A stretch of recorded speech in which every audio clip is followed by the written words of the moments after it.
First, just want to express my gratitude that this is episode 300. And for those of you that drop by occasionally and watch an episode or watch every day, I'm so grateful. This has been so amazing. I'm not stopping. The first commitment was 365, but 300 is a milestone. And I would love to say that it has been, I have never missed a day, but because I was in Maine and there was no signal in the rural places I was, they weren't uploaded every day, but they were recorded every day.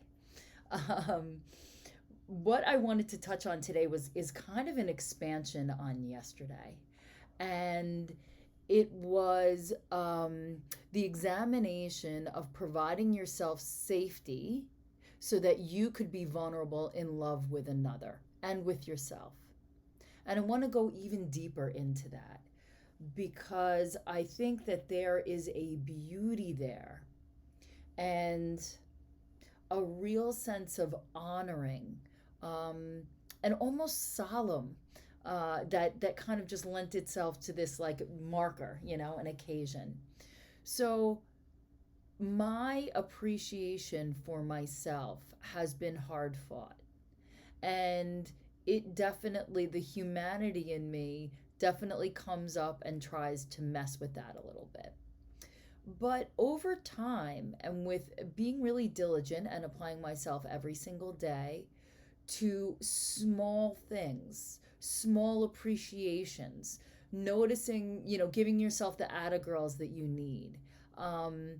The more that can really come sincerely from within you, and that really is one of those things that I talk about that takes rigor and practice.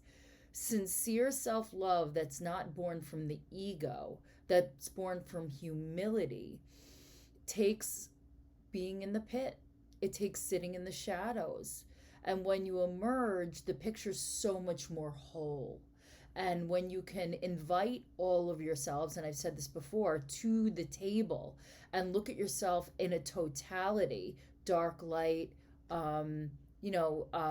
absolutely transcendent sides of you and the sides of you that are so human, that is when things really start to open. And then obviously, that I feel so strongly that when you open yourself to God and you find yourself the mirror and worthy of God's love and likeness, then you are able to start to really have the love affair of back and forth with yourself. Your self, your soul is mirrored in the eyes of God. That's how much God loves you. And that's how much you can release into your love of God. And when you've got that momentum going and that fire stoked, imagine how much pressure that takes off your relationship with your intimate person. It allows it to deepen so much more, because I'm not saying that there's no projections. There are projections. Some are healthy, some are not healthy. In my man, I can see God. I can see his humanity. I can see all of the things that makes him him, but I don't depend. I don't rely or require on our intimacy to provide me with that stuff that's only gonna come from me. And I spent a lot of my life thinking that if I just found that man that could love me right, I could really feel truly loved. And to truly understand that will only ever come from you, and by reflection, the relationship of you with God, was such a blessing, and it was worth every tear that I shed in the pit, and every moment of complete despair, and every moment of, I'm not really sure I'm going to make it out of here. Because those battle scars brought me to a place of certainty that I can always rely there, even when I'm feeling abjectly human, and I still feel despair. As a deeply human, feeling human, those feelings continue to come over me. but there's a root that I didn't used to have, a core of strength that I can lean on. And then when you add to that the relationship with my son, the relationship with my man, the relationship with my sister, my mother, my soul sisters, they become so much more gratifying because you give from a place of fullness. You don't give from a place of need. And I'm also not saying to be unvulnerable and be like, I'm good. I'll just give, but I won't take. No, no, no. You need to be, because you've got that core of love, you've got to be even more open and vulnerable to receive.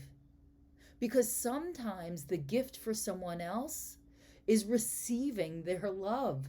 That's the gift that you're giving, is your reception. And this is a feminine energy of receptivity, but it goes for men and women alike. It goes for feminine and masculine energy alike. As you start to balance yourself out, allowing yourself aid, comfort, love, when it comes from a place of receptivity, not need, not if you don't hold that space for me, I'll collapse, not if you don't make me safe, you're undermining me. That's not how that works. It really has to come from the inside out. And I so wish that for you today. I wish you that feeling of your pure heart of gold.